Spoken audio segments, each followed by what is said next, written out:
నదిలాగా ప్రవహిస్తూ ఈరోజు 35వ సంవత్సరంలో అంటే 35 సంవత్సరాలు పూర్తి చేసుకొని ఉత్సవాన్ని చేసుకునేటువంటి సందర్భంలో నన్ను పిలిచినందుకు నేను మొట్టమొదలు యాజమాన్యానికి నా కృతజ్ఞతలు తెలియజేస్తూ ఉన్నాను. నేను ముఖ్యమైన విషయం ఏమిటి అంటే ఈ శ్రీ శారదా విద్యామందిర హై స్కూల్ రజతోత్సవం అంటే 25 ఏళ్ల పండుగ జరుగుతున్న సందర్భంలో నేను ఆ రోజే ఉస్మానియా విశ్వవిద్యాలయంలో రిటైర్ అయ్యాను.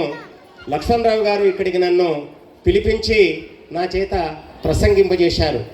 అంటే 10 ఏళ్ల క్రితం ఇక్కడ అడుగు పెట్టాను.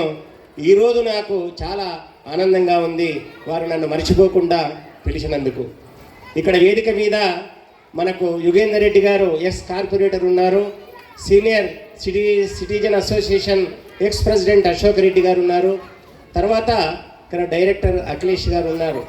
చాలా ఆనందంగా ఉంది. నిన్న మొన్న ఒక 4-5 ఏళ్ల క్రితం ఎవరైనా స్కూల్ ఆరంభిస్తే 5 ఏళ్ల తర్వాత జూనియర్ కాలేజ్ అయిపోతుంది, ఒక 10 ఏళ్లలో డిగ్రీ కాలేజ్ అవుతుంది, 15 ఏళ్లలో అది యూనివర్సిటీ అయిపోతుంది.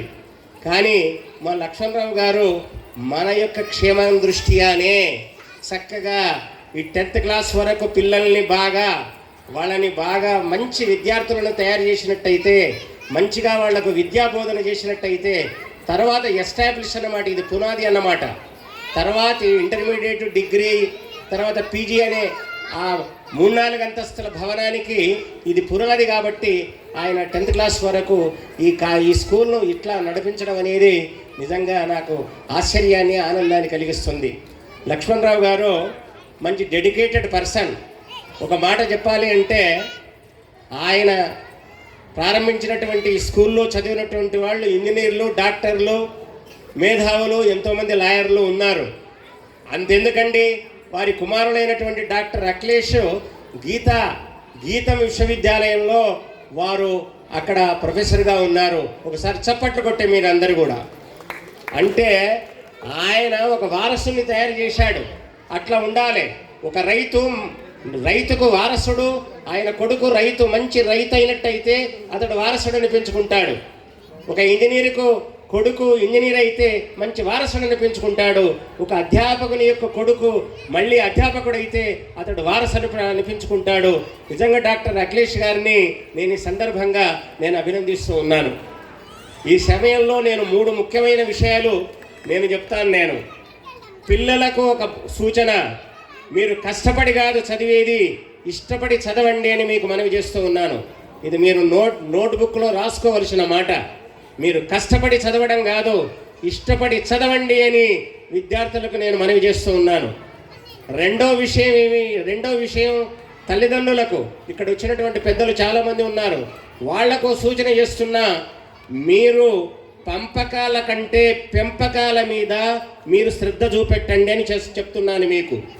పిల్లల్ని స్కూళ్ళకు అప్పచెప్పేసి తర్వాత ట్యూషన్లకు అప్పచెప్పేసి మీరు ఏం చేస్తున్నారు, ఎమోషన్లో పడిపోతున్నారు. మీరు అట్లా కాదు, మీరు పంపకాల కంటే పెంపకాలు చాలా ముఖ్యం. మన పూర్వీకులు, పెద్దలు ఎవరైతే దేశభక్తులయ్యారో, గొప్ప మేధావులయ్యారో వాళ్ళందరూ కూడా తల్లిదండ్రుల యొక్క పెంపకం వలనే చాలా గొప్పవారయ్యనే విషయం మీరు ఎప్పుడూ మరవరాదు. కాబట్టి తల్లిదండ్రులకు నేను చెప్తున్న విషయం, ప్రతి విషయంలో కూడా పెంపకం ఎట్లా వాళ్ళని పెంచాలి. ఆ జిజియాబాయి ఆ శివాజీని ఎట్లా పెంచింది, ఒక్కొక్కరు ఎట్లా పెంచినారో వాళ్ళని చూడండి. ఆ భరతుని శకుంతల ఎలా పెంచింది, లేకపోతే అంత గొప్పవాళ్ళు ఎలా అవుతారు. కాబట్టి తల్లిదండ్రులు శ్రద్ధ తీసుకోవాలని మనవి చేస్తూ ఉన్నాను నేను. తర్వాత గురువులకు కూడా ఒక మాట చెప్తున్నాను, పిల్లలకు ఏమీ రాదని మీరు చెప్పకండి, తెలుసుకోమని చెప్పండి. ఎందుకంటే బలవంతంగా మీరు మార్కుల కోసమే మీరు చదువు